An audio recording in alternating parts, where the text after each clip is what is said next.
sometimes we can also feel like, and I get this with clients a lot, if they've had a big goal and they like reach it, then they feel like a bit lost afterwards. Then maybe just like build your confidence back up by just saying, I'm going to do 3 things, and then easy things that you absolutely can do, and then just take the rest of the day off. I think we have to give ourselves the space. Our mind needs space. Absolutely. Welcome to Going Places. I'm your host, Natalie Byrne. This podcast is aimed to give you clarity on your creativity because you, my friend, are going places. This is the 3rd free episode of my podcast, but you can head to my Patreon for loads more podcasts and loads more goodies. Today, my guest is Therese Ørtenblad of Small Business Collaborative.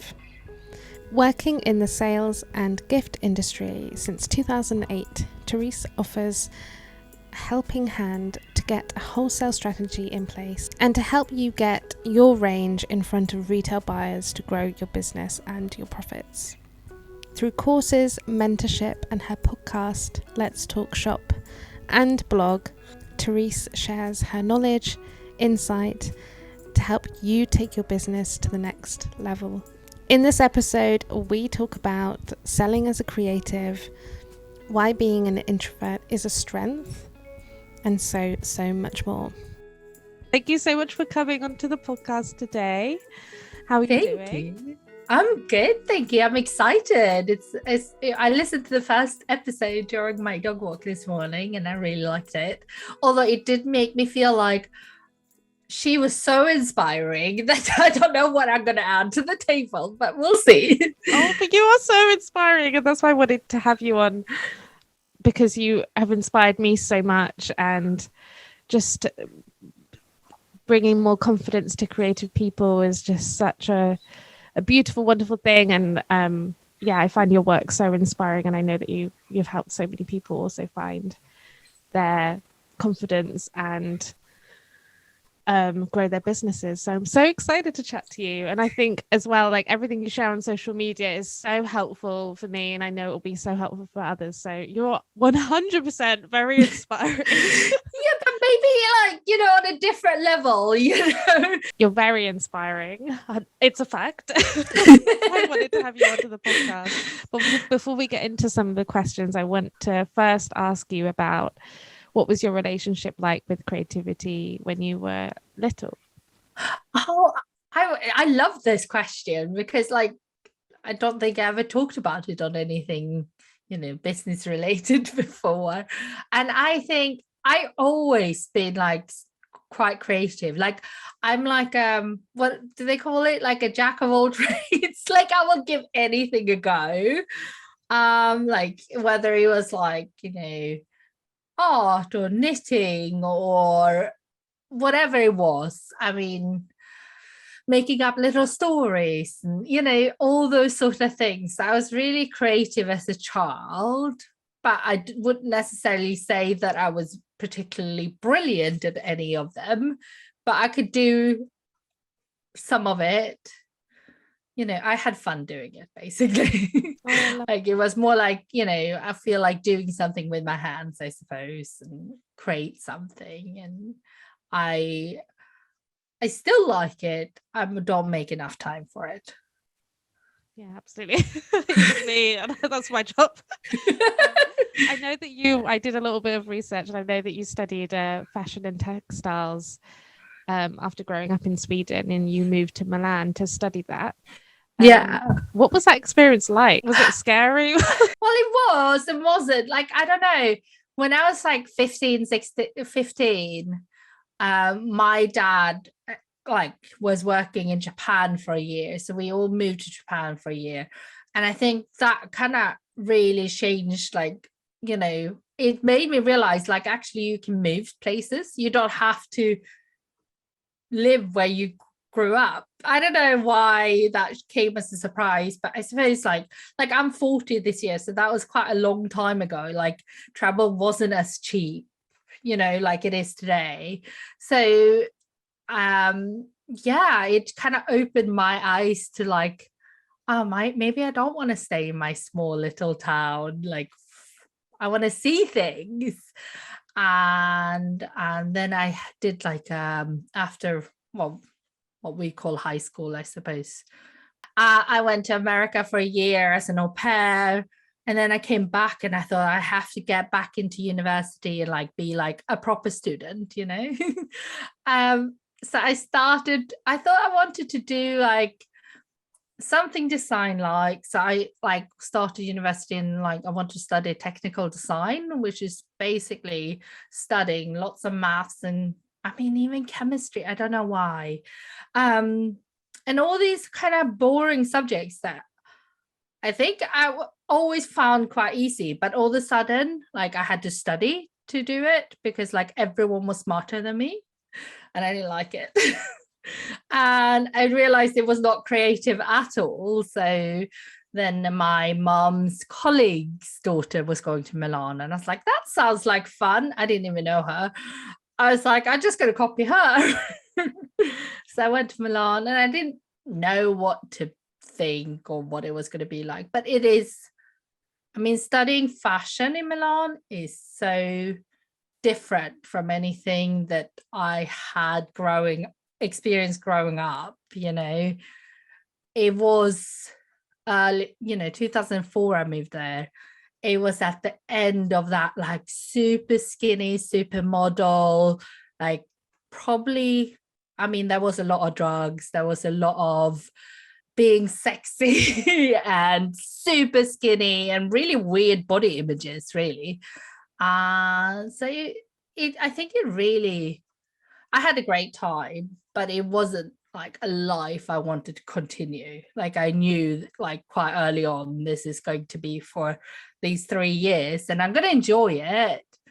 And, you know, but it makes you, I mean, I remember moving to London and my friend, I was talking about the model I had for my closing show. And my friend was like, no, you need a reality check because I was, you know, she was basically 4 sizes bigger than what the model size. And she was still slim. When I moved to London, I was like, I'm so happy I'm out of that now. So yeah, it was a weird one. That's so interesting because I do know some people that studied fashion even when I was at uni, which was like 2011, and there was still a lot of issues like that. I mean, very competitive, or maybe I know that fashion schools in London are very kind of what's the word? Cliquey, like.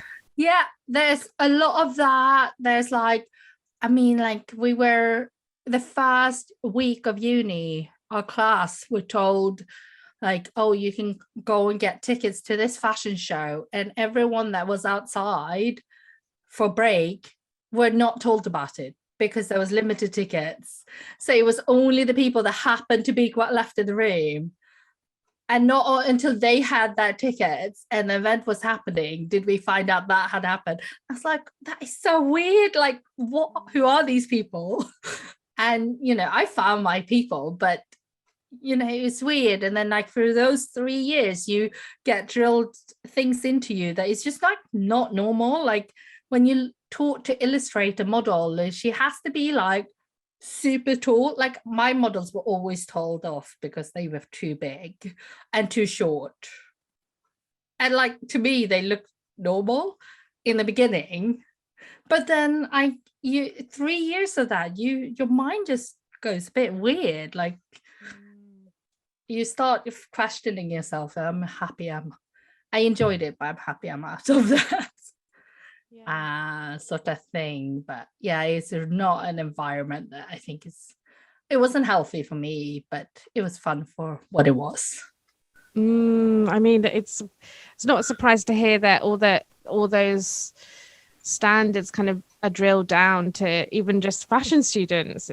And I know at that time there was like a lot of like heroin chic, and that was like the big thing at the time. Weird, right? Like my university was like lots of teachers that worked in the industry. Like they weren't teachers first. They were like designers first, or, you know, that sort of thing. And they were actually working in industry. And like, I remember my first lesson with our like shoe designer teacher. And she's like, you have, if you're not going out 4 days a week networking, you're not doing it right. And you're like, she basically told us to go to parties 4 days a week during university. And I was like, that is not what you tell your students that are like, I don't know, anywhere from 18 to a little bit older, but like, that is not healthy. Yeah, that's So interesting.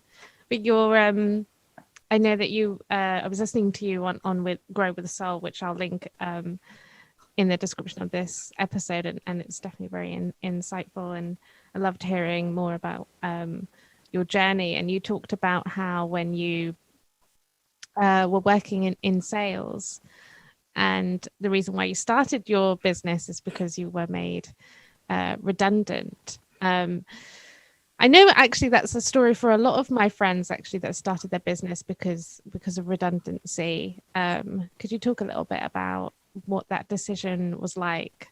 And I know that you mentioned on that podcast that it felt like a right decision and you listened to your gut. How important, maybe they're two separate questions, but I think it's so important to listen to your gut, and to hear you say that was a great thing. I think redundancy helps a lot of us start our own businesses, because I've had the same since I started. And I, you know, like me sharing that, other people tell me like, oh, that's how I started my business too. It's either that, or I hear like a lot of people start their business because they went on maternity leave and, you know, they wanted a different change. But like mine was the redundancy thing. And I don't think I would have started if I just decide. I don't think I would have decided I'm going to hand my notice in and start a business. Like, I don't think it would happen. Like, looking back, I don't think I would have made that decision. I'm really happy that these kind of like series of events kind of led that way, but like, I don't think I would have been brave enough. So like, yeah, it was more like a gut thing.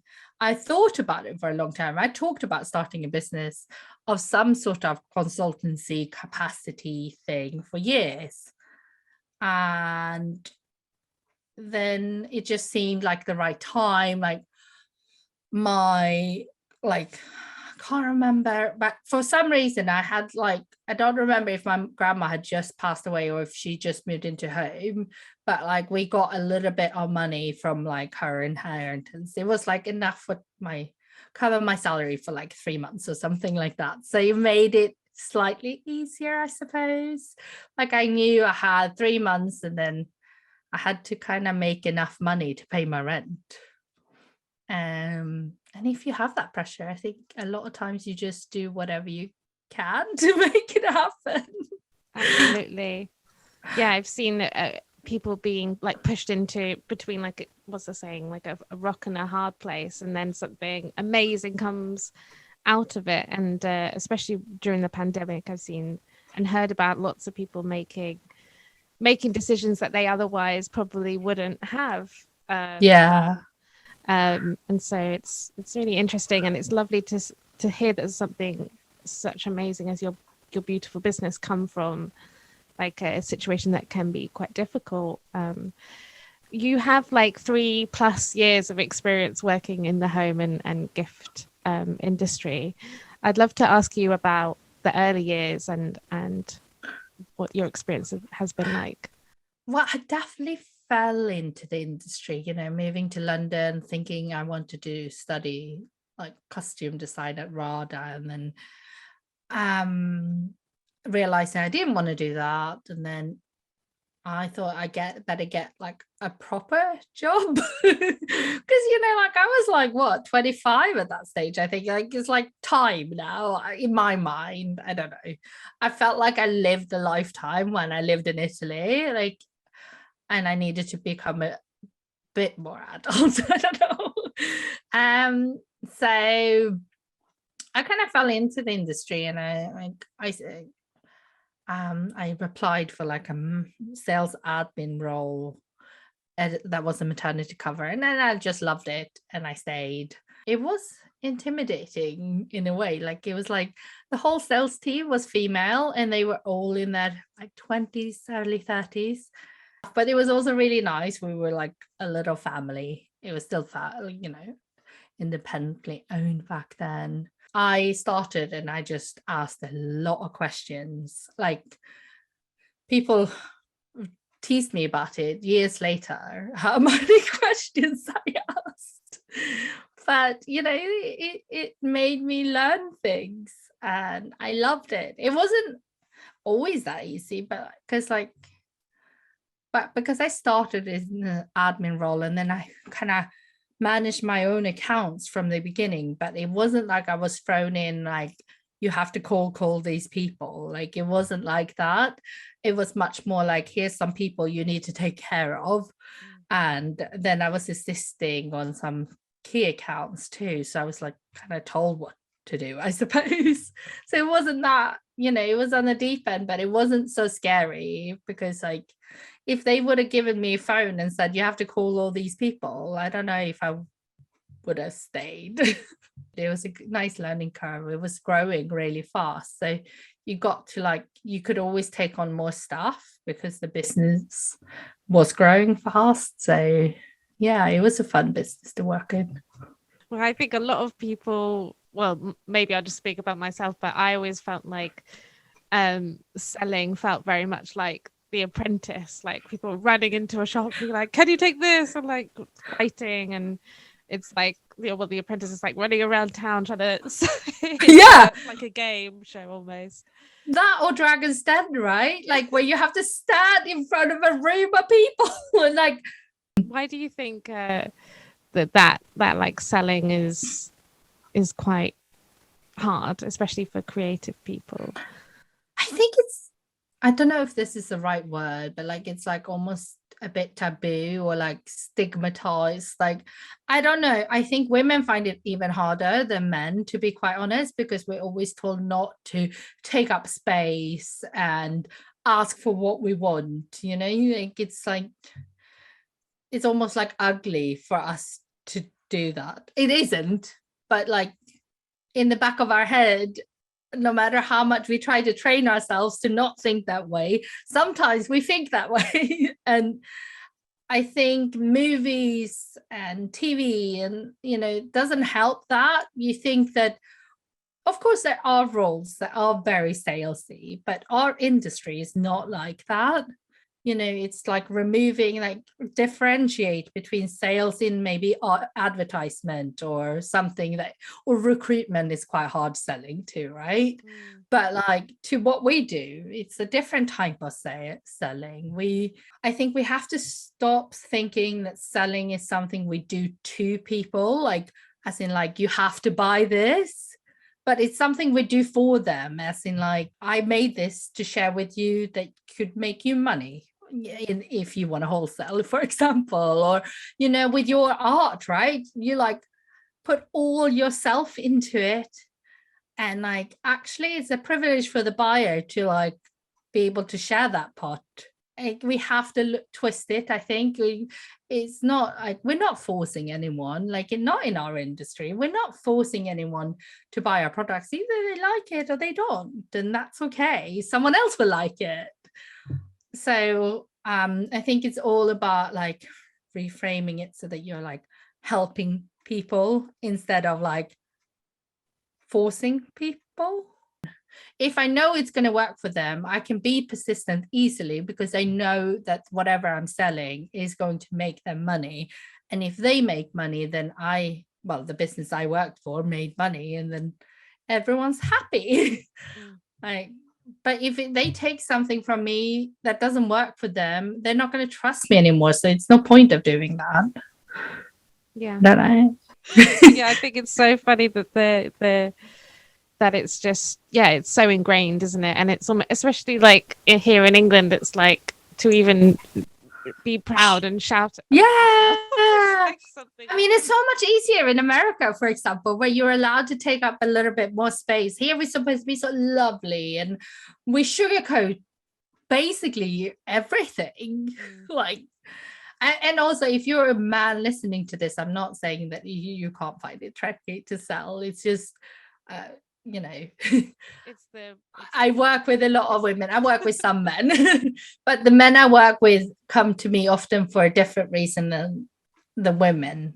Sometimes, you know, I find that women find it harder, that bit. Yeah, I have definitely found it hard. I think it's getting to the realization for me was when people's feedback started to come through of like how much they either connected with it just like organically with like things they're talking about, and the product was used as like a greeting card that was like meaningful. I think that's the sweet spot for me, is like when I feel like it's more organic. Like that was a word that you said earlier, where it feels like a very like a meaningful approach, and I love that. And I know that you talk about kind of being an introvert as well, and I know that that's in your bio, and I just love to talk about being an introvert, because I feel like I was told or questioned that about that potentially being a weakness of mine, and I've grown to like love it and value that part of my personality. I'd love to ask you about how being an introvert as someone selling. I think I was an introvert in hiding for a long time. Like, I think that's also part why I make it so big part now. Like, because I was like, you know, there's a difference between being introvert and being shy. And like, if someone told, like, I always wanted to do a good job, like to be a good girl. It's so dumb, isn't it? But, you know, like if someone told me to go and do something, I would just do it instead of thinking like I would like die inside a little bit. But, you know, like, you know, I would just do it because someone told me to do it and I didn't want to disappoint them. And so I think that I've always come across as an extrovert, because if someone told me to go and, like in school, we were doing this charity auction, and you had to go and collect things for businesses in town, like as like things to auction out. And like, I think I did most of them because like everyone thought I was the, I suppose, loudest and most outspoken or something. But that wasn't, you know, like that was just my need to be good, not like that I wasn't feeling like shit, basically. So like now when it's okay to, like, once I realized it's okay to say, like, you know, no, yeah, I will do that, but it will make me feel uncomfortable. That's like a lot. I think now I just feel like I want to talk about it, because like there's so many of us, and actually most people are, a lot of people I meet on here are like on social media through that are running a small business or artists. They're like, a lot of us are introverts. I don't think I ever met as many like INFJs, like you know, like I don't think that has never ever happened until I came into this space. Yeah, it's definitely natural to be like, I'm going to use the internet to talk about my product. Instead of like going to a market or something. It's like, it makes total sense. But, you know, like being an introvert, I think we have spent a lifetime observing people and learning how to read people and listening to people and actually really hearing what they say and what they mean. So those are skills that are brilliant to have. So like when you're selling, you can rely on them instead of like maybe, you know, the fact that we're a little bit socially awkward sometimes. Like, you know, rely on your empathetic, like, you know, way of connecting with people and making them feel heard and listened to. and how you can help them, even if the helping is just to make them realize that actually they had maybe not considered having art prints in their store, but their customers would love it because you're already selling to their customers. So why wouldn't they love it? And you can use that, I love that. And it comes back to prioritizing, like building those relationships first, like listening, and because all good relationships start that way with empathy and listening to each other, and that's, you hit exactly the nail on the head why being an introvert can be seen as, should be seen as a strength, and not a weakness, because I do think it is a strength. And it's so it's such a powerful tool to be a good listener as well. You're so right, it makes people feel completely seen and like respected as well. I'd love to talk about customer service, which is I have made mistakes in my customer service, so I know. But we all do it. Like I do it too. Like I'd love to ask you, what's your definition of good customer service? I think good customer service is not, I thought about this, like it's not something you notice, like it doesn't stand out. This is the tricky thing with customer service, right? The best customer service is forgettable, like because you don't even realize that you have had like you almost, the thing that makes you stop is bad customer service or like exceptionally good customer service. Those, like the in between where you're just being taken care of in an efficient way, is like almost, you don't always notice it, but you always appreciate it, right? So it's a tricky one, but like I think like foreseeing what the customer would want and making sure that if any problems come up, that you tell them about them as soon as possible and you help them to make it easy for yourself. And things go wrong, but people are really understanding if you explain what happened and come with a solution of what you're going to do about it. Not blame anyone. Like it could have been the courier's fault if or Royal Mail's fault. It can be, right? It happens. But saying like, oh yeah, here's the tracking number, just keep looking at it, makes you feel really unseen and unprioritized, right? Whereas if you say, I'm going to keep an eye on the tracking number, I've contacted them, but in the meantime I'm going to send you out a replacement, if that's a possibility. Of course, if you have a very handmade, labor intensive sort of product, that might not be so easy, but if it's a greeting card, you can send it out again, right? So like, and this is what I'm going to do about it, like coming up with a solution, I think is really important. And if you wholesale, I think it's really important to keep your stockists informed. If your lead times get longer, or if your bestseller is almost out of stock and you're not going to have more stock for 3 months, like inform people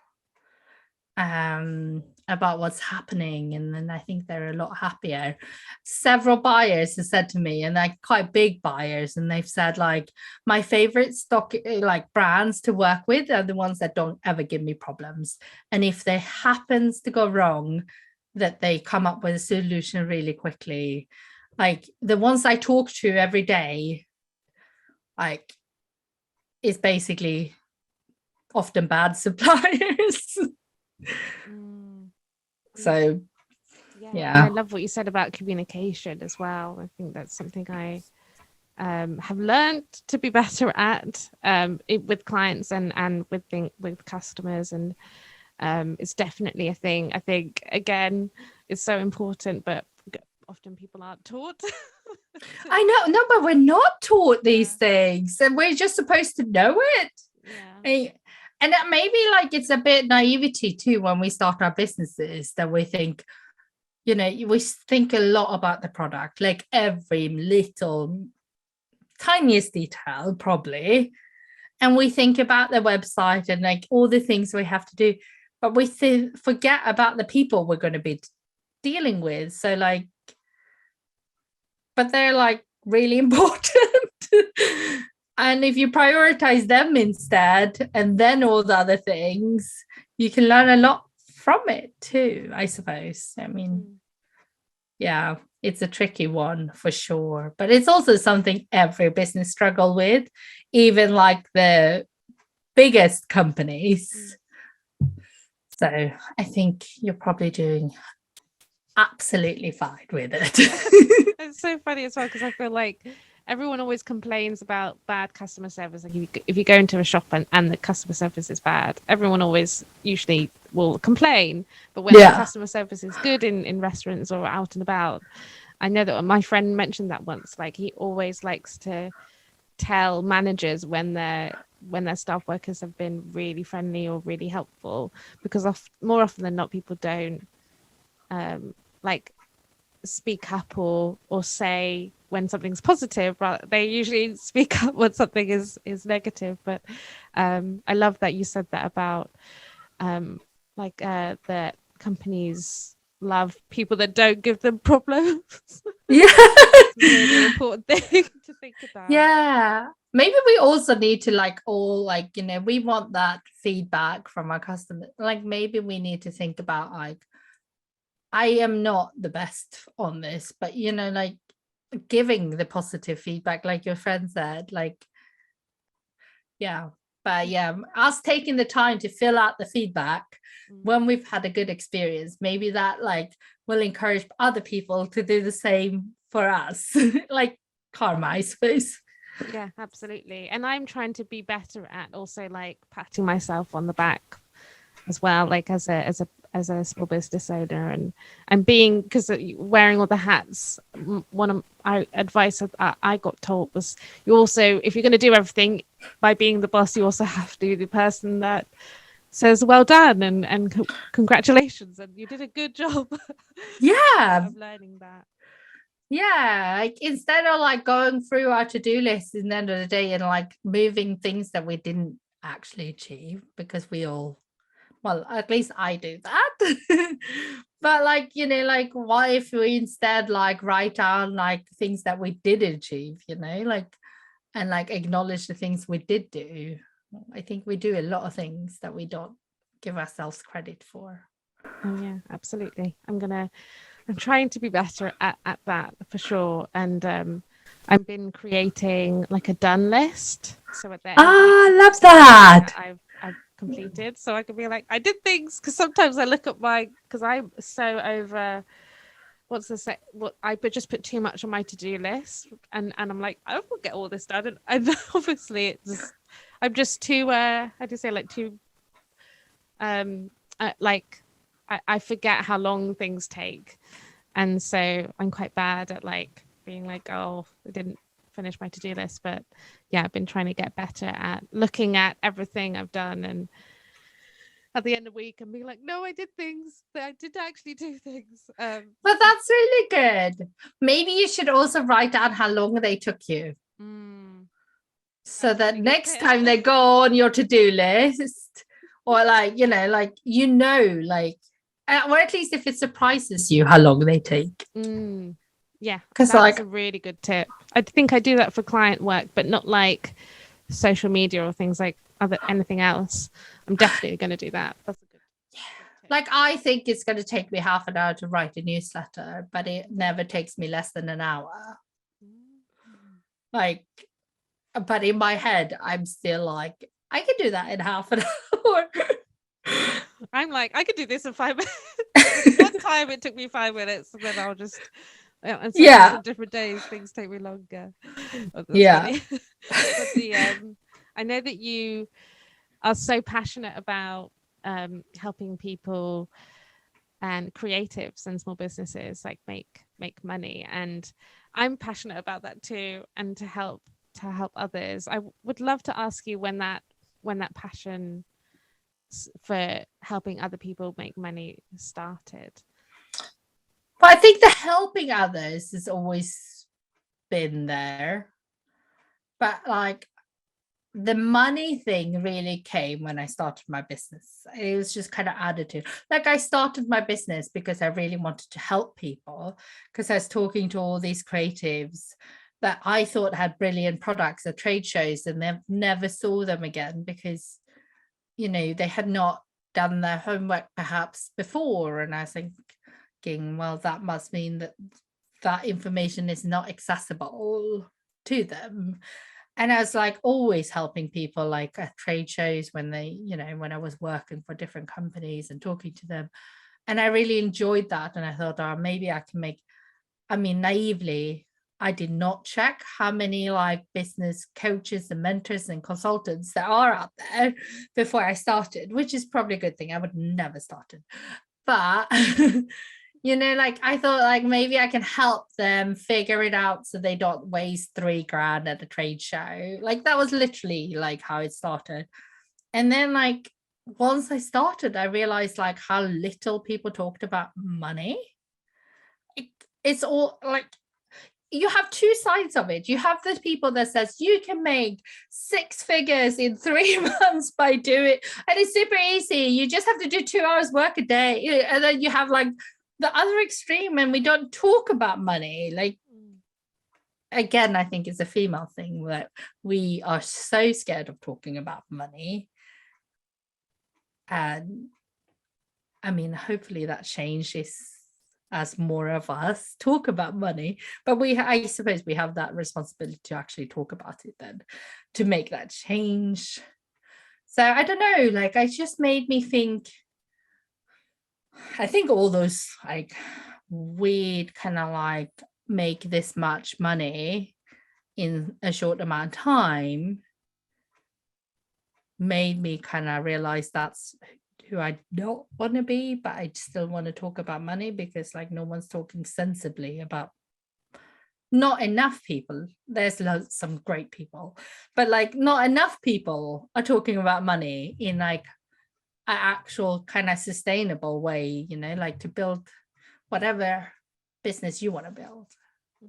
It's either the extreme, but like some people like only want to make an extra £1,000 a month and they never want to make more. That's what they need to for whatever they want, and then they have like that business and then they do other things on the side, or they have more time for their family or whatever, and that's okay. But like that kind of person needs to talk about money too and not feel like they're not a proper business because they don't want to make 6 figures or 7 figures or whatever it is. It's such a shame, I think, as well. I think I definitely have seen things change like over from being younger and especially women becoming a bit more confident like talking about it, but it's still not like the norm to talk about it, and it's still in the creative industry it's still so like hushed down and secretive. Do you think it's because like we bottle so much of our own money mindset into it, so we're scared that someone's going to think we charge too little or too much and judge us for it, that we end up not talking about it? I think it could be many things. I think it could come from definitely part of that, and I think having things not regulated, like even just kind of like I know that I follow an account of influencers posting anonymously like what they charged and what they got paid, and it's like an anonymous account. I'll leave it in the description where people can share like the huge gaps between who's getting paid what and who they are, what they do, what they look like, and how that. I just think it's the secretiveness that just allows people to like get taken advantage of for different reasons.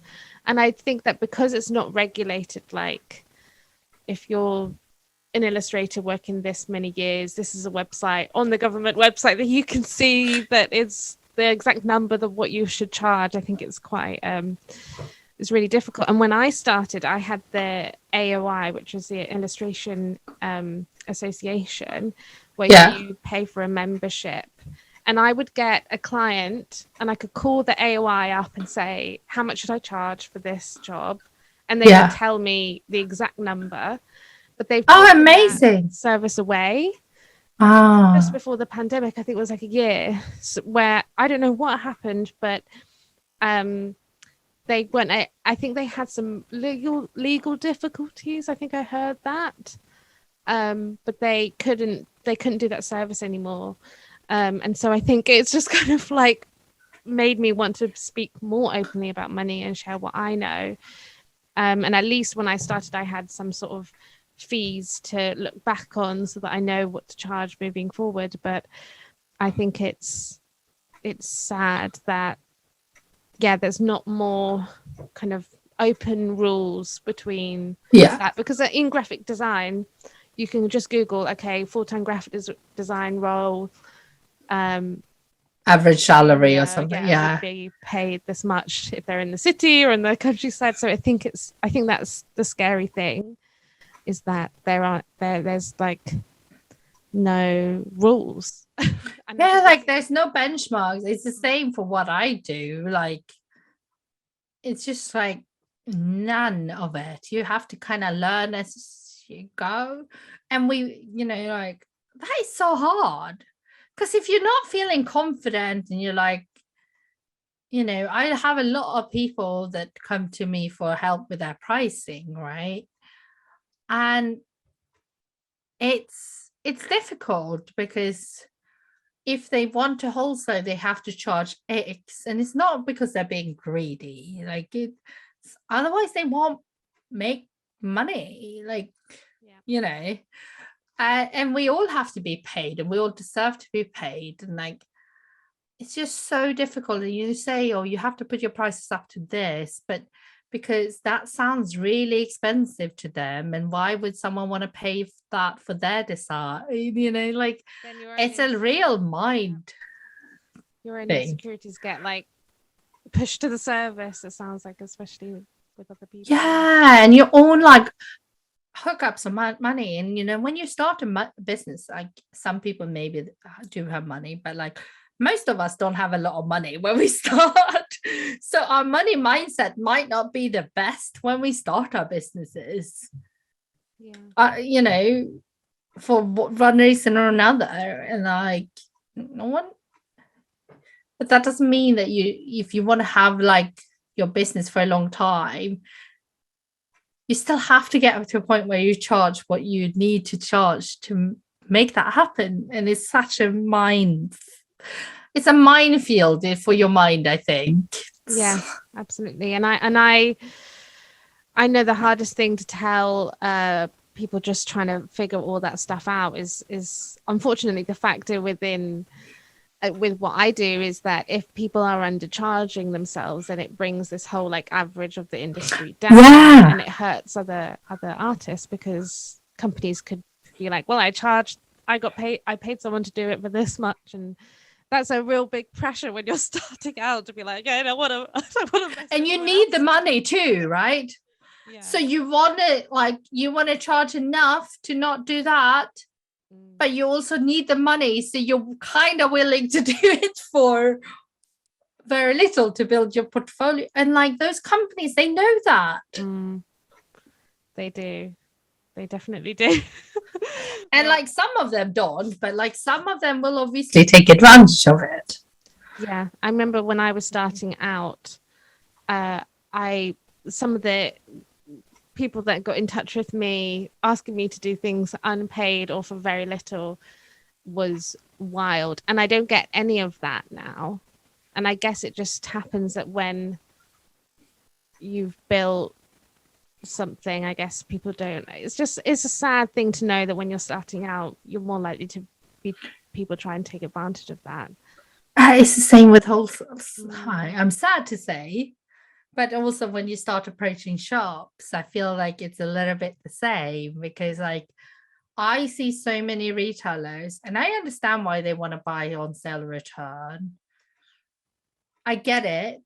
And I'm not saying like, they have to do what's best for their business, but they always ask the smaller businesses. And it's actually the most challenging for them. And it's also because some of the bigger ones would just say no. And that is just sad. It's like a similar thing, right? Yeah, absolutely. Do you have any advice on like confidence? Because I feel like all these things we're talking about are intertwined with confidence, and do you have any tips for people trying to build on their confidence?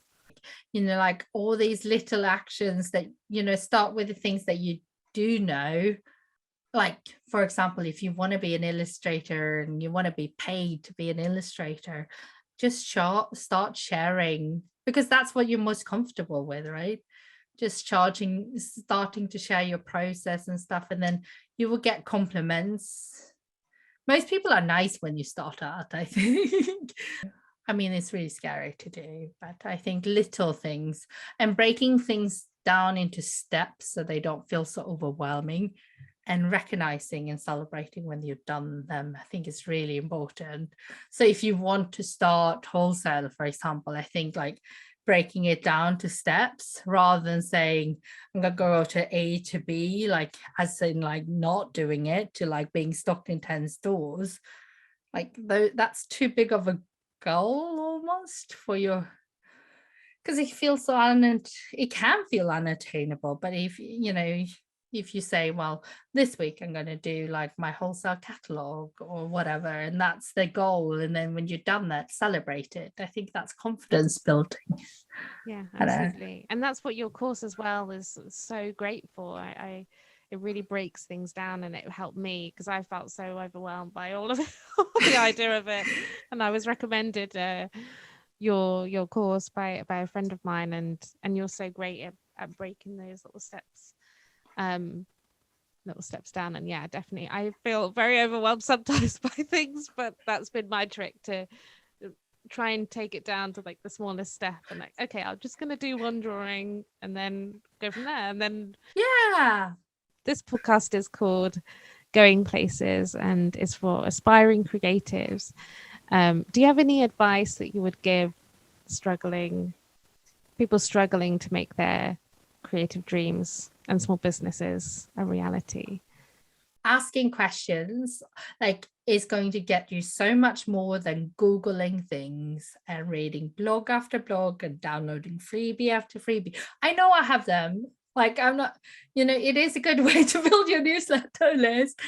But, like just like asking people, like other creators around you, like look at someone like that is, doing it well, that is gotten a little bit further than you, but maybe that isn't massive yet. That is, maybe you can do a skill swap, or maybe you can, help each other somehow. Maybe they need to stay accountable, so you can help them with that, and they can help you learn how much you should charge for things. Or, there's obviously paid for help and stuff, but like, I think just asking your people around you, first of all, is better than just Googling things and hiding, even though it's scarier. That's great advice. That is really great advice. And I remember when I first started out, I was always asking other creatives, illustrators questions. And that's why I wanted to do this podcast, because I felt this like need to I just wanted to make time in my calendar to ask people who inspire me like questions on business and creativity. And I'm learning so much from talking to you as well. And I think that's really wonderful advice, because most of the time, like, difficult questions are not things that you can even Google.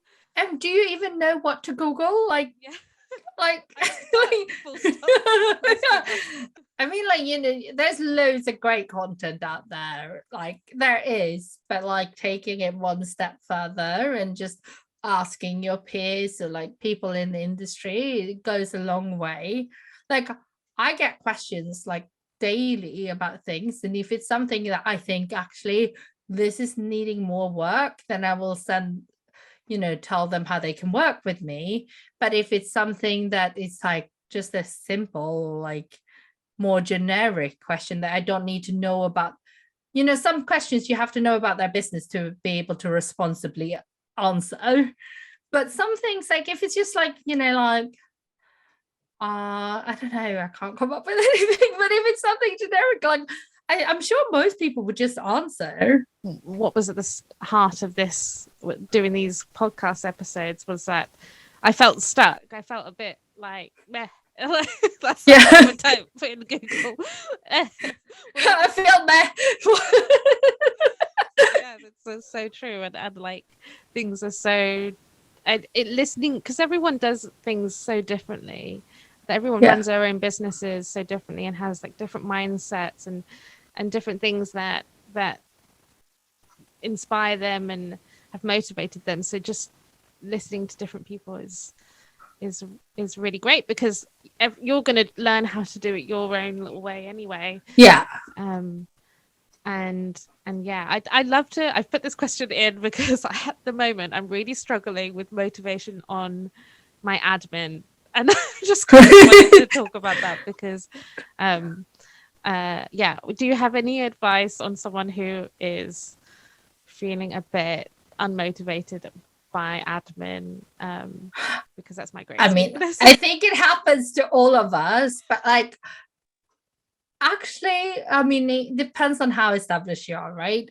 But like, if you can outsource some of the things that you hate doing, whether that is getting an accountant or like, getting a VA, even like if it's just an hour a week to do the things that you really like, someone could quite honestly do a lot better than you and actually do them.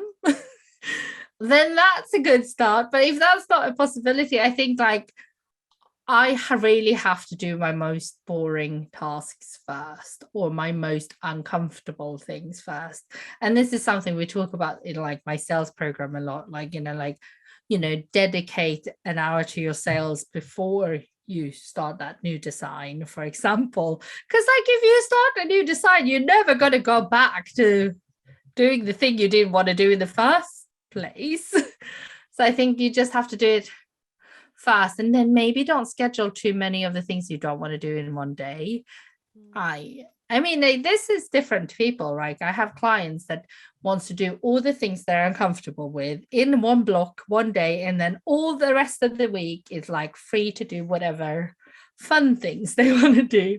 So they do it on a Monday, but like others just want to do like one admin things every day. But I think setting yourself up for success by preparing that. So like, if it is something boring, like close all the other windows, like do all the other things the evening before, and then like do it first thing in the morning. Maybe, I don't know, how do you work?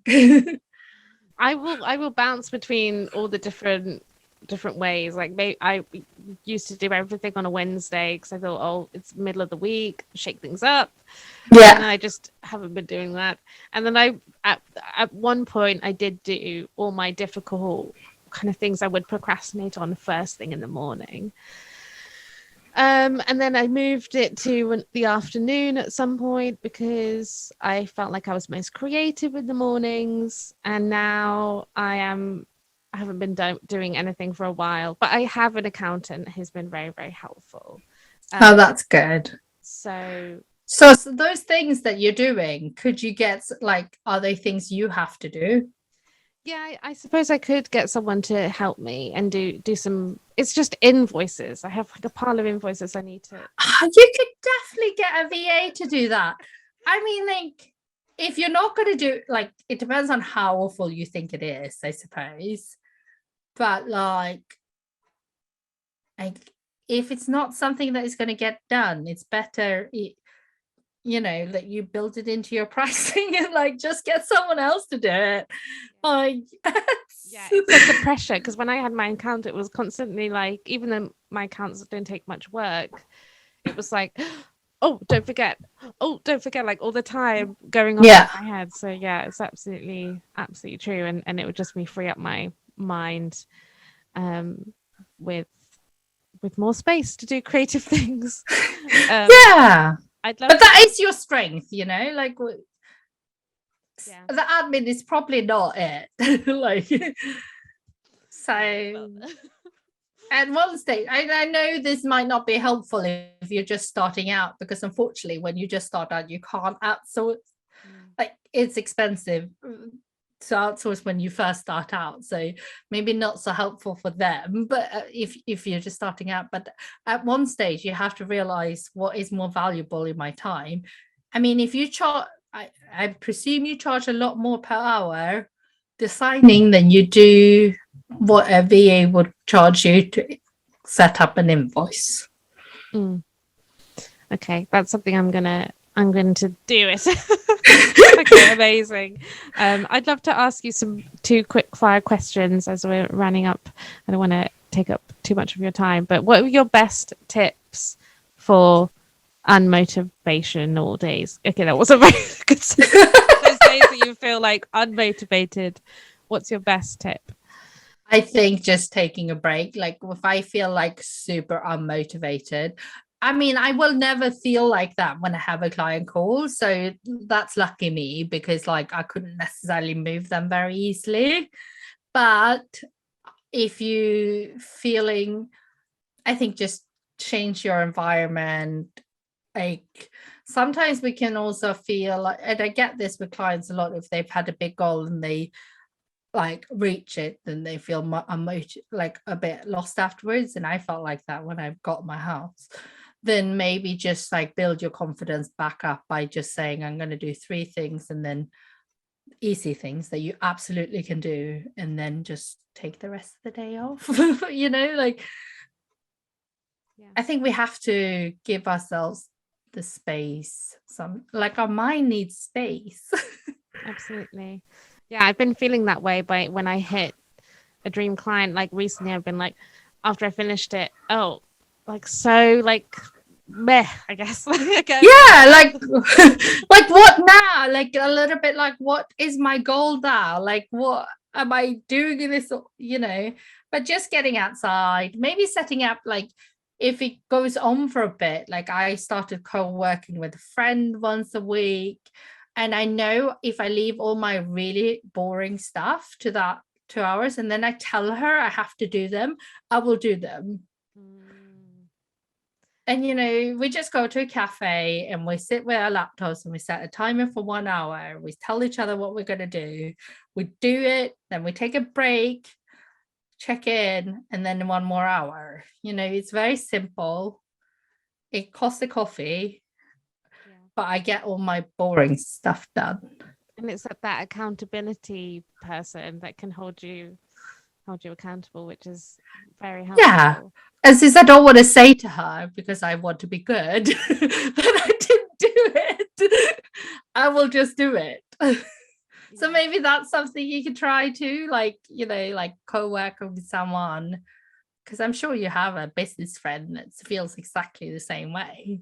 Yeah, I've actually done that once. I think it was leading up to the taxes, and we just did them together on Zoom, and that was very helpful. So yeah, maybe doing that once a week would be great. I'd love to finish by asking you, what's the best advice that you ever received? I think it's going back to like, I was thinking about this, but like I think it's just like asking questions. Like I know I talked about it a lot, but like I think don't be afraid to ask for help. I know it's not easy to do, but like I think it is so important, and that's how you find out that actually other people feel exactly the same way, or they went through that exact same chain of thought when they started. So like, yeah, asking questions, I think, and don't be afraid of it. Oh, well, lovely. Thank you so much for answering my questions and for your time today. And this has been a lovely episode. Definitely made me feel excited to do my admin, organized, delegate some things I can delegate, and some much like helpful tips on small businesses and creatives. So thank you so much.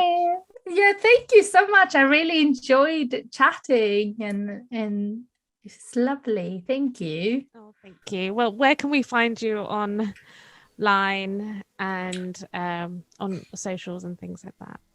But I have a very long handle. It's small_business_collaborative. because when I started, I did not know how annoying those underscores would be, or how a long business name is kind of annoying. And on TikTok, it won't even let me do that many characters. So it's Small Business Collab.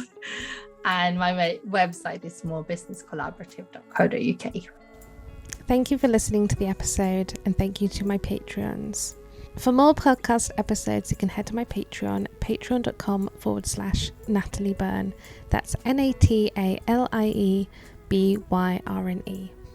The next episode will be released on the 1st of the next month, so mark your calendars.